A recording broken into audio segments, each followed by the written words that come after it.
A very good morning to everyone. Today's topic is sequence from analysis 1.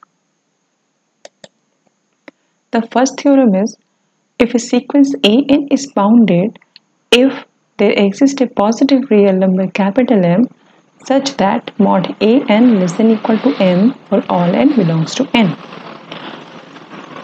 Theorem 1 में ये proof करना है कि कोई सीक्वेंस अगर बाउंडेड है तो एक पॉजिटिव रियल नंबर m जरूर मिलेगा जहाँ पे मॉड an का वैल्यू m से या तो छोटा या उसके इक्वल होगा और ये कंडीशन सारे n के लिए सेटिस्फाई होगा। सेकेंड पार्ट इस थ्योरम का होगा कि अगर mod an less than equal to m हो रहा है तो जो सीक्वेंस है मेरा वो बाउंडेड है। तो नेसेसरी पार्ट पे आते हैं तो लोग एज्यूम करते हैं कि we have a sequence an and this sequence is bounded. मेरे पास एक सीक्वेंस an है जो बाउंडेड है। तो बाउंडेड सीक्वेंस के डेफिनेशन के हिसाब से कोई सीक्वेंस बाउंडेड तब होता है जब वो बाउंडेड बिलो होता है और बाउंडेड एबव। बाउंडेड एबव का मतलब है आपको जो रियल लाइन पे बाउंड्री मिलेगा that boundary must be from right hand side. और अगर बाउंडेड बिलो है तो जो सीक्वेंस है वो सीक्वेंस में लोअर बाउंड एग्जिस्ट करना चाहिए। तो सीक्वेंस अगर बाउंडेड है तो सीक्वेंस का लोअर बाउंड भी मिलना चाहिए और सीक्वेंस का अपर बाउंड भी मिलना चाहिए। तो मैं एज्यूम करेंगे कि h और k ऐसा नंबर्स है कि an h और k के बीच लाई कर रहा है, मतलब an बाउंडेड हो रहा है। इस सीक्वेंस के लिए h यहाँ पे लोअर बाउंड है और k यहाँ पे अपर बाउंड है और कंडीशन है कि this is valid for all n belongs to n। यहाँ पे ये कंडीशन बहुत इंपॉर्टेंट है। अगर हम ये कंडीशन हटा देते हैं तो इसका जो बाउंडेड प्रॉपर्टी है, बाउंडेडनेस प्रॉपर्टी जो है वो वैनिश कर जाएगा। an एक सीक्वेंस है, सपोज ये इनफाइनाइट सीक्वेंस है, तो सीक्वेंस अगर बाउंडेड है तो सीक्वेंस के सारा एलिमेंट बाउंडेड होना चाहिए। तो अगर ये प्रॉपर्टी जो है n बिलोंग्स टू n ये बता रहा है कि सीक्वेंस का सारा एलिमेंट बाउंडेड होगा h और k के बीच, या सीक्वेंस का सारा एलिमेंट जिस बाउंड्री के अंदर है वो बाउंड्री h और k के थ्रू बनाया गया। अब हम लोग यहाँ एज्यूम करते हैं कैपिटल M। ये कैपिटल M का जो वैल्यू होगा वो maximum of mod h and mod k होगा। ये दोनों में से जो भी बड़ा होगा वहाँ पे हम लोग ये वैल्यू कैपिटल M में स्टोर कर देंगे। मॉड वैल्यू लिए तो ये ऐसा हो सकता है कि h नेगेटिव हो या k नेगेटिव हो, तो जो भी वैल्यू अगर नेगेटिव भी होगा हम लोग को पॉजिटिव ही कंसिडर करना है because we are taking modulus.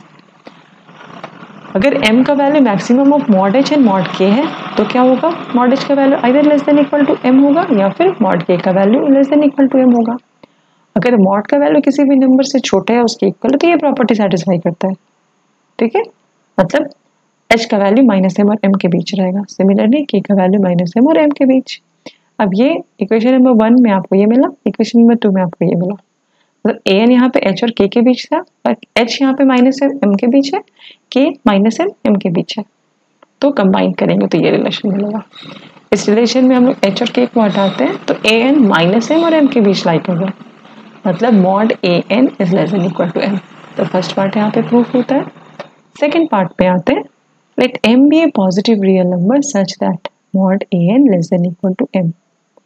एक m है मेरे पास which is a positive real number, उस m का वैल्यू ऐसा है कि जो सीक्वेंस का मॉड वैल्यू ले रहे nth टर्म का less than equal to m है। यहाँ पे सिर्फ nth term of the sequence है, लेकिन आफ्टर इम्प्लीमेंटिंग और आफ्टर पुटिंग दिस कंडीशन ये हो गया सीक्वेंस के हर एलिमेंट के लिए वैलिड हो गया। तो सीक्वेंस का हर एलिमेंट का मॉड वैल्यू m से छोटा है उसके इक्वल होगा। इसका मतलब होगा an माइनस m और m के बीच है। अगर an माइनस m और m के बीच है इसका मतलब है an का लोअर बाउंड भी है, an का अपर बाउंड भी है, मतलब an बाउंडेड बिलो भी है, बाउंडेड एबव भी है, मतलब an बाउंडेड। ये हो गया आपका पहला theorem. Next theorem is every convergent sequence has a unique limit. या फिर आप थ्योरम कैसे बता सकते हैं, इस sequence can't converge to more than one limit. किसी भी कंडीशन में सीक्वेंस का एक ही लिमिट होगा। कभी भी इस टाइप का थ्योरम प्रूव करने के लिए आता है कि कुछ चीज़ आपको यूनिक शो करना है, तो मोस्टली उस थ्योरम का जो वे होता है ना, कैसे प्रूव करना है, उसका जो आउटलाइन होता है, हम लोग जिस चीज़ को यूनिक प्रूव करना है वो हम डबल कंसिडर कर लेते हैं। उसका जो एग्जिस्टेंस है सपोज वो तो एग्जिस्ट कर रहा है और हम लोग अल्टीमेटली दिखा देते हैं कि वो यूनिक है। तो यहाँ पे क्या करेंगे, अगर पॉसिबल है तो हम लोग सीक्वेंस एन लेते हैं जिसका दो लिमिट है अलग अलग, एक एल और दूसरा एल डैश। ठीक है, यहाँ पे डिस्टिंक्ट रियल नंबर लिखा हुआ है, इसका मतलब L is not equal to L dash. अब यहाँ पे हम कंसिडर करते हैं कि epsilon equal to half mod L minus L dash है। ठीक है, since L is not equal to L dash, L और एल डैश बराबर नहीं है, इसका मतलब है कि L minus L dash definitely greater than zero. अगर इक्वल होता तो ये इक्वल टू जीरो हो जाता, पर यहाँ पे तो ये बराबर नहीं है, या तो एल बड़ा होगा या एल डैश बड़ा होगा, इससे ज़्यादा कुछ नहीं हो सकता, क्योंकि इक्वल साइन हम लोग ले नहीं रहे। और अगर आपके पास दो रियल नंबर है तो ये रिलेशन ऑफ ट्राइकोटॉमी फॉलो करता है। इसका मतलब है ये ऑर्डर्ड फील्ड है, ये मतलब आप दो रियल नंबर के बीच तीन ही रिलेशन बता सकते हैं, या तो वो ग्रेटर देन होगा, या तो वो लेस देन होगा, या फिर वो इक्वल होगा। और हम लोग यहाँ पे पहले ही बोल चुके हैं कि बोथ आर डिस्टिंक्ट, मतलब एक कंडीशन हम लोग हटा दें तो दूसरा कंडीशन ये होगा, तो ये ग्रेटर देन जीरो मॉड लगाए हैं तो ये ग्रेटर देन जीरो हो जाएगा। Now the sequence N converges to L, हम लोग ये पहला अजम्पशन लेते हैं कि ठीक है सीक्वेंस एन जो है वो एल पे कन्वर्ज कर रहा है, ऑल्दो एन के पास दो लिमिट है, लेकिन पहला कंडीशन ये कि नहीं ठीक है एन को एल पे कन्वर्ज कराना है हमें। तो कोई भी सीक्वेंस अगर एल पे कन्वर्ज कर रहा है या फिर किसी भी सीक्वेंस का लिमिट एल है, तो from the definition of limit for a given epsilon positive we must have a positive integer. जब डेफिनेशन पढ़ाए थे तो वो पॉजिटिव इंटीजर एन लिए थे, यहाँ पे m1 ले रहे हैं, such that an minus n mod less than epsilon by 2 for all n greater than equal to m1। मतलब जो एप्सिलॉन पॉजिटिव आप चूज किए उसके correspondingly you must have m1। इस एक्चुअली ये बाउंड्री लाइन होता है, इस बाउंड्री के बाद ना ये बिहेवियर दिखता है सीक्वेंस में, तब हम बोलते हैं कि जो एल होता है वो सीक्वेंस का लिमिट है। ठीक है, तो अब जो डेफिनेशन में लिखा है तो उसके अकॉर्डिंग यहाँ पे एप्सिलॉन था, कोई फर्क नहीं पड़ता है आप एप्सिलॉन लीजिए एप्सिलॉन बाय 2, क्योंकि एप्सिलॉन जो होता है वो छोटा नंबर है। अब हम 1/100 ले रहे हैं, क्या फर्क पड़ता है 1/200 ले लें कंपैरेटिव स्केल में। ठीक है, अब क्या है, also the sequence N converges to L dash, ये एल के लिए था तो ये कंडीशन मिल गया। अब एल डैश के लिए तो again we have given epsilon, we have epsilon positive, तो एक पॉजिटिव इंटीजर मिलना चाहिए, डेफिनेटली लिमिट अलग है तो m1 नहीं लेते m2 लेते हैं, सेम कंडीशन ही फॉलो करेगा, लेकिन यहाँ पे पहले लिमिट l था अभी l डैश है, less than epsilon by 2 for all n greater than equal to m2। अब ये m1 और m2 के प्लेस पे हम m कंसिडर करते हैं which is equal to maximum of m1 m2।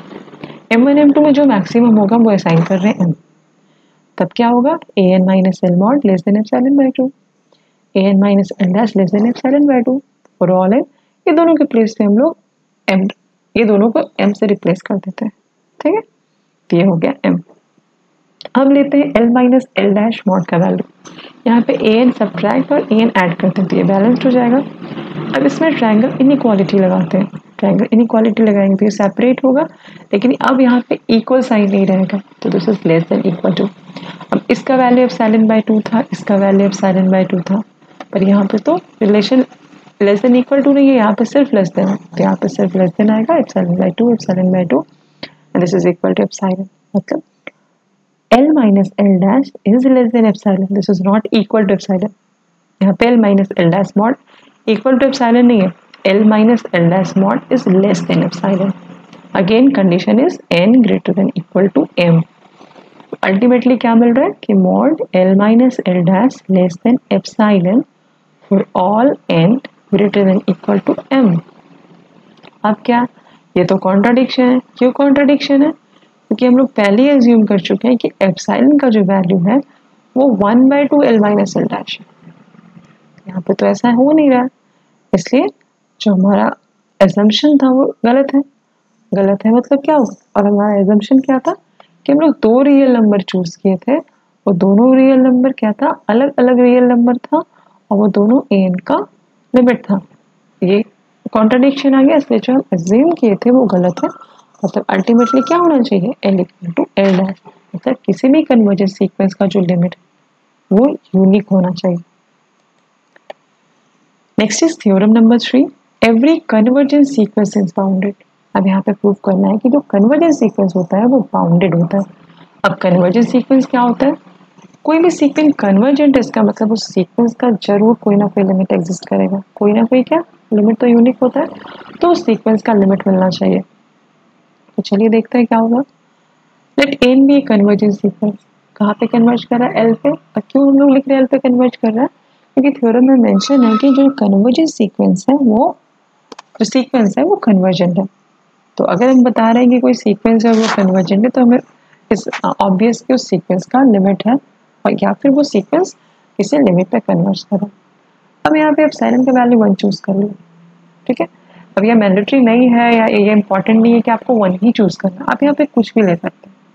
आप यहाँ पे एप्सिलॉन इक्वल टू m भी ले सकते हैं, 2 भी ले सकते हैं, 3 भी, 1/2, 1/4 कोई भी वैल्यू, ठीक है। बस यही मोटिव है आपका कि आपको दिखाना है बाउंडेड। तो if epsilon for epsilon equal to 1 there exist a positive integer n such that, क्यों हो रहा है ये, यहाँ पे हम लोग लिमिट का डेफिनेशन यूज कर रहे हैं, क्यों, क्योंकि ये l पे कन्वर्ज कर रहा है। For given epsilon positive we have mod n minus l less than epsilon होता था यहाँ पे, क्योंकि epsilon 1 लिया है इसलिए यहाँ पे 1 डाले, एक m मिलना चाहिए और on n greater than equal to m। ये m हमेशा, ये m बाउंड्री बता, मतलब इस पर्टिकुलर m के बाद या इसको इंक्लूड करने के बाद जो सीक्वेंस का बिहेवियर वो इसको सेटिस्फाई करेगा, सीक्वेंस का बिहेवियर ऐसा हो जाएगा या फिर सीक्वेंस ये कंडीशन सेटिस्फाई करेगा, ठीक है। अब ये मॉड का वैल्यू 1 से लेस है तो ये प्रॉपर्टी ये होगा। पहले लिखे थे mod A N less than M, तो वो क्या होता था, ए एन माइनस एम और एम के बीच लाई करता था। अभी ए एन माइनस एल -1 और 1 के बीच लाई करेगा, ठीक है। और आप एल ऐड कर दीजिएगा दोनों साइड, तो यहाँ से एल हट जाएगा और ये हो जाएगा L -1 A N, this is L +1 again for on N greater than equal to M. अब हम लोग के एज्यूम करते हैं जो minimum of a1 a2 a-1 and this is l -1।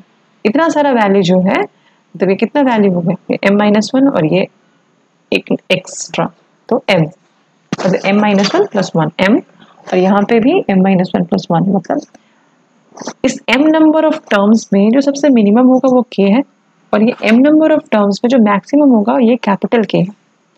इसका मतलब है this is an lies between small k to capital K। ये बाउंडेड बिलो बता रहा है और ये बाउंडेड अबव, या फिर ये lower boundary and this is upper boundary. इसका मतलब जो सीक्वेंस है वो बाउंडेड सीक्वेंस है। ये थ्योरम वन वे है, मतलब every convergent sequence is bounded. इसका रिवर्स लेंगे तो क्या होगा, every bounded sequence is convergent. ये हमेशा ट्रू नहीं होता, मतलब the converse of this theorem is not true. ऐसा एग्जाम में बहुत बार क्वेश्चन आता है कि आपके पास कोई थ्योरम है, आपको वो प्रूव करना है और आपको फिर ये मेंशन करना हो या उसमें मेंशन रहता है कि show that the converse of this theorem is not true. उस केसेस में आपको क्या करना होगा, आप तो पहले प्रूव कर लेंगे और सेकेंड पार्ट के लिए आपको एक एग्जाम्पल बताना होगा जिसके थ्रू आप ये दिखाएंगे कि okay the converse of the theorem is not true. तो अब क्या है, थ्योरम तो ये है कि कन्वर्जेंट सीक्वेंस बाउंडेड है, इसका कन्वर्स होगा कि बाउंडेड सीक्वेंस जो है वो कन्वर्जेंट नहीं होगा, can did not be convergent, okay. तो इस थ्योरम के लिए आप कोई भी, मतलब इस थ्योरम का कन्वर्स पार्ट के लिए ऑसिलेटरी सीक्वेंस बेस्ट एग्जांपल होता है। तो हम यहाँ पे एक ऑसिलेटरी सीक्वेंस लिए हैं an = -1 इस सीक्वेंस में 2 ही नंबर है, बार बार ये रिपीट हो रहा है। इस सीक्वेंस -1 और 1 के बीच है, मतलब ये बाउंडेड है। -1 और 1 के बीच लोअर बाउंड -1 हो गया और अपर बाउंड हो गया 1, तो clearly this sequence is bounded but this is not convergent. Oscillatory sequence convergent नहीं होता। इस टाइप का अगर कभी भी ये सपोज ये थ्योरम आ जाता है एग्जाम में, तो कन्वर्स पार्ट में आपको सेम एग्जाम्पल लिखने की जरूरत नहीं है, you can make many more examples. और अगर आप ये करते हैं कि आप खुद से एग्जाम्पल बनाते हैं तो आपको सारा कॉन्सेप्ट खुद से भी समझ में आएगा। कुछ चीज़ समझने के लिए आप एग्जाम्पल पढ़िए, समझिए, एग्जाम्पल खुद से बनाइए। Next is theorem number 4, every monotonic increasing sequence which is bounded above converges to its upper bound।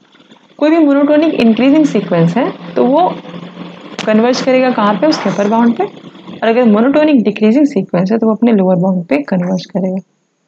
तो फर्स्ट पार्ट प्रूफ करते हैं, सेकंड पार्ट आपको खुद से प्रूफ करना है, इस पर थोड़ा ध्यान दीजिएगा। पहले हम लोग एज्यूम करेंगे मोनोटोनिक इंक्रीजिंग सीक्वेंस है मेरे पास और उसका हम अपर बाउंड चूज कर लेंगे और दिखाएंगे कि वो सीक्वेंस उसी अपर बाउंड पर कन्वर्ज कर रहा है, तो थ्योरम प्रूफ हो जाएगा। अब क्वेश्चन आता है कि मोनोटोनिक इंक्रीजिंग सीक्वेंस क्या है, ऑल्दो क्लास में डिस्कस कर चुके थे लेकिन बहुत गैप हो गया, तो रिमाइंड कर रही बात, कोई भी सीक्वेंस इंक्रीजिंग हो सकता है, डिक्रीजिंग हो सकता है, ठीक है। अगर हम बोल रहे हैं कि स्ट्रिक्टली मोनोटोनिक, अगर हम बोल रहे हैं कि मोनोटोनिक सीक्वेंस, इसका मतलब है सीक्वेंस या तो इंक्रीजिंग होगा या डिक्रीजिंग। लेकिन अगर मोनोटोनिक इंक्रीजिंग सीक्वेंस बोल रहे हैं तो सीक्वेंस इंक्रीजिंग होगा, ठीक है। और मोनोटोनिकली डिक्रीजिंग बोल रहे हैं तो वो सीक्वेंस डिक्रीजिंग होगा।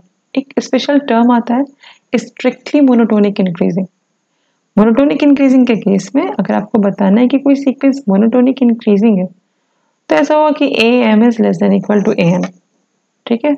When M is less than N, example से बताते हैं। सपोज मेरे पास एक सेट ऑफ नेचुरल नंबर 1 2 3 4 5 6 हो गया, ये स्ट्रिक्टली मोनोटोनिक इंक्रीजिंग है। क्यों? क्योंकि यहाँ पे किसी भी सीक्वेंस का कोई नंबर रिपीट नहीं हुआ और सीक्वेंस इंक्रीजिंग ऑर्डर में, ठीक है। तो अगर सीक्वेंस इंक्रीजिंग ऑर्डर में और सीक्वेंस का कोई भी टर्म रिपीट नहीं होता है तो वो स्ट्रिक्टली मोनोटोनिक इंक्रीजिंग सीक्वेंस होता है। अब हम एक दूसरा सीक्वेंस बनाते हैं 1 1 2 2 3 3 4 4 5 5 6 6 एंड सो ऑन। यहाँ पे क्या हो रहा है, दो टर्म रिपीट हो रहा है, फिर इंक्रीज हो रहा है, फिर दो टर्म रिपीट हो रहा है, फिर इंक्रीज हो रहा है, दो टर्म रिपीट हो रहा है एंड सो ऑन।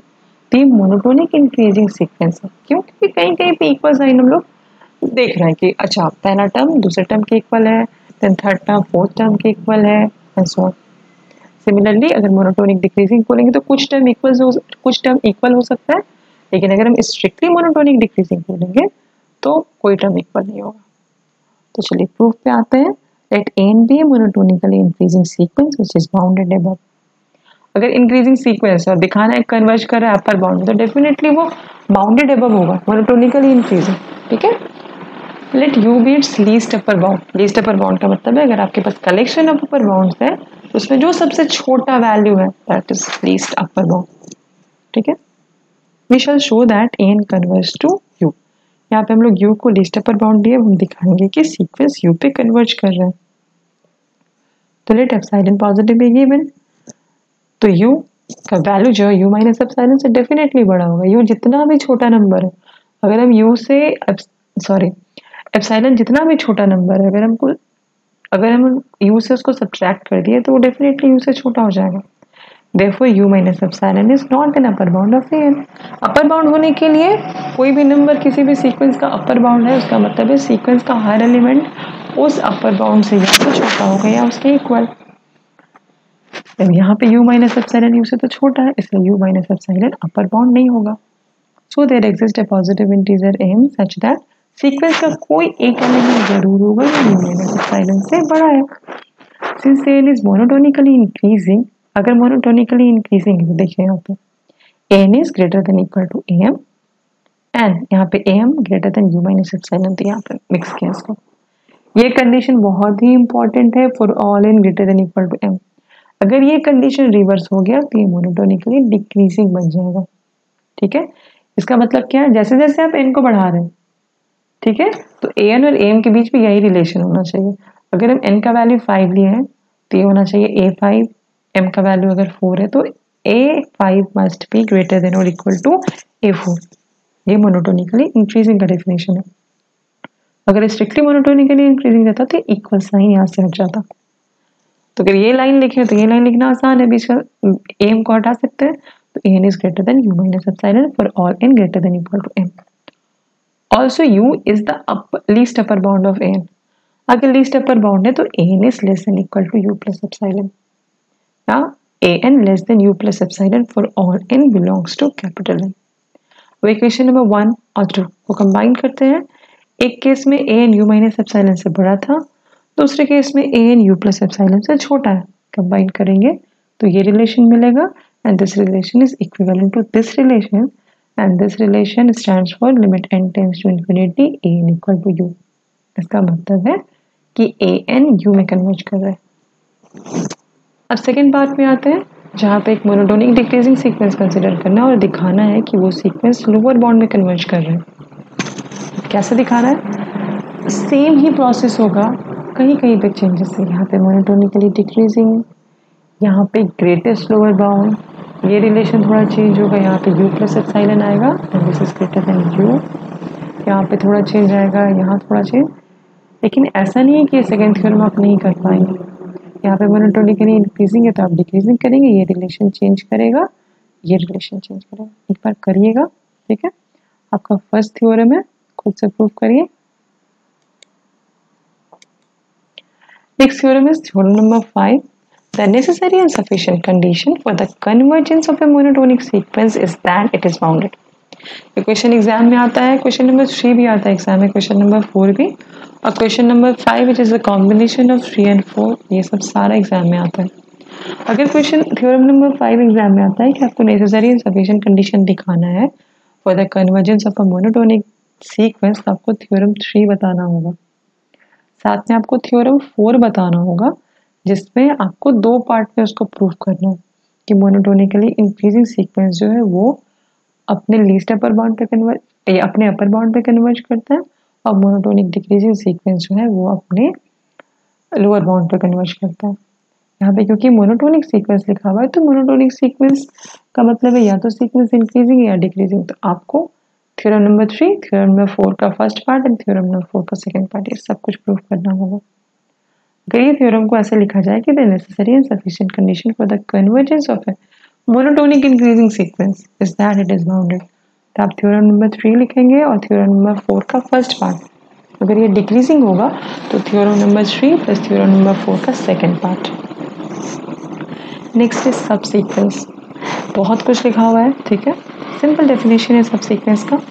अगर आपके पास कोई सीक्वेंस है, उस सीक्वेंस से आप एक दूसरा सीक्वेंस बनाते हैं, ठीक है, सीक्वेंस से आपको एक दूसरा सीक्वेंस बनाना है तो वो सब सीक्वेंस होगा, ठीक है। अब जैसे हम सेट ऑफ नेचुरल नंबर ले रहे हैं, set of natural number sequence है 1 2 3 4 5 6 सो ऑन टू इन्फिनिटी। अब set of even natural number लेते हैं, कहाँ से लिए, एक सीक्वेंस था मेरे पास नेचुरल नंबर का, उससे हम set of even natural number ले लिए। सिमिलरली एक ऑड नंबर्स ले लिए, ऑड नेचुरल नंबर्स, ये सब क्या है, सीक्वेंस है, लेकिन कहाँ से निकाल रहे हैं, उसको एक सीक्वेंस से ही निकाला जा रहा है, तो वो होगा सब सीक्वेंस, ठीक है। यहाँ पे बहुत सारे एग्जाम्पल है, देख लीजिएगा। Next is Cauchy sequence. Cauchy sequence का 3 डेफिनेशन, यहाँ पे तीनों डेफिनेशन एक दूसरे से मिला हुआ है, ठीक है, या 3 वे है बताने का कि कौन सी सीक्वेंस है, लेकिन अल्टीमेटली कंक्लूजन जो एक ही है। A sequence A is said to be Cauchy sequence if there exists epsilon positive, however small.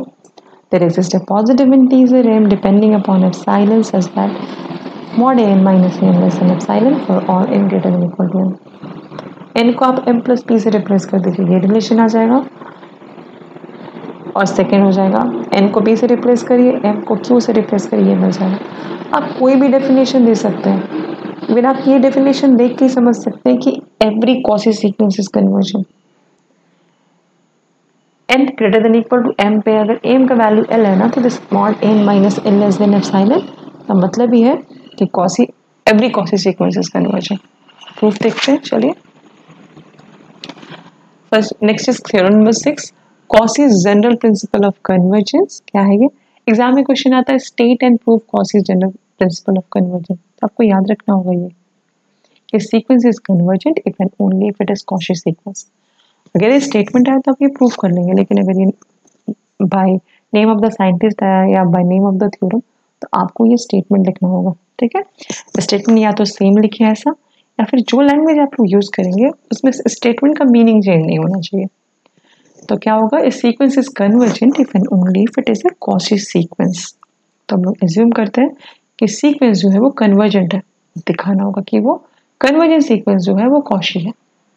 तो लेट एप्सिलॉन पॉजिटिव भी गिवन, कन्वर्जेंट सीक्वेंस हो तो एक लिमिट मिलना चाहिए l, अब लिमिट l मिलने के लिए यू मस्ट हैव m, तो ये रिलेशन सेटिस्फाई करेगा, mod n minus l less than epsilon by 2 for all n greater than equal to m। In particular for n equal to m we have mod am, अब n का value m के इक्वल ले लिए तो am minus l mod less than epsilon by 2।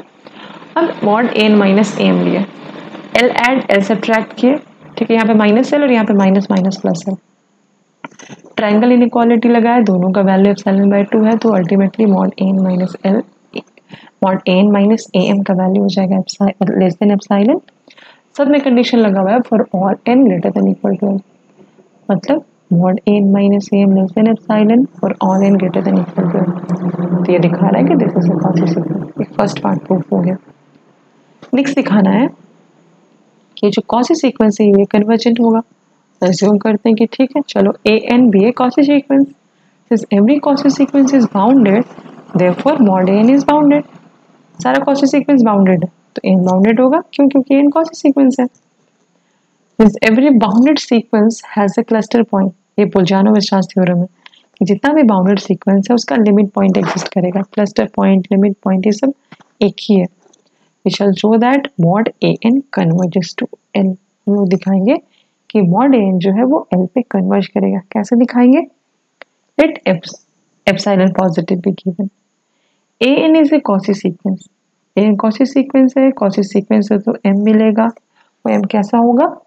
mod an minus am less than epsilon by 3 for all n greater than equal to m। ये Cauchy sequence के definition से है। ठीक है, क्यों है? क्योंकि हम लोग यहाँ एज्यूम किए कि सीक्वेंस जो है वो कॉसी सीक्वेंस है। इस पार्ट में दिखाना है कि वो कन्वर्जेंट होगा। Next, since L is A cluster लिखा हुआ, आप यहाँ पे लिमिट पॉइंट लिख सकते हैं। Since L is a limit point of N, तो अगर लिमिट पॉइंट है तो उस एल के नेबरहुड में इनफाइनाइट मनी पॉइंट रहेगा। तो a n belongs to n minus epsilon by 3 comma, मतलब open interval n minus epsilon by 3 l plus epsilon by 3, neighbourhood का बात हो रहा है एल का, for infinitely many values of n. In particular, we can find a positive integer k which is greater than m such that, ठीक है, एक positive integer k ऐसा जरूर मिलेगा जिसका वैल्यू m से बड़ा है, जहां पे a k लाई करेगा। ठीक है, तो a n l माइनस इस नेबरहुड में था, अब a k यहाँ पे, तो ये वैल्यू हो जाएगा mod n minus l less than epsilon by 3। Also since k is greater than m, therefore from 3 we have 3 में A K minus A M less than epsilon by 3, क्योंकि के का वैल्यू एम से बड़ा है, तो 3 के अकॉर्डिंग ए के जो है इस नेबरहुड में, तो A K minus A M mod less than epsilon by 3। अब क्या है, मॉड एन माइनस एल लेते हैं, क्योंकि दिखाना है कि ए एन एल पे कन्वर्ज कर रहा है, तो ये वैल्यू क्या होना चाहिए? एप्सिलॉन से छोटा होना चाहिए। अब क्या करेंगे, ए एन माइनस एल है तो a m add a m subtract a k add ए के सब्ट्रैक्ट, ये वैल्यू ये वैल्यू ये वैल्यू, तीनों का वैल्यू एप्सिलॉन बाय 3 है। इक्वेशन नंबर 4, ठीक है, इक्वेशन नंबर 5, उसके पहले इक्वेशन नंबर 2, ये तीनों ऐड करेंगे तो ये वैल्यू एप्सिलॉन, इसका मतलब ये mod N minus L less than epsilon. और कंडीशन तो ये इम्पोज था कि एन का वैल्यू एम से बड़ा या उसके इक्वल है, इसका मतलब है कि एन एल पे कन्वर्ज कर रहा है। ठीक है, ये थ्योरम बहुत इंपॉर्टेंट है।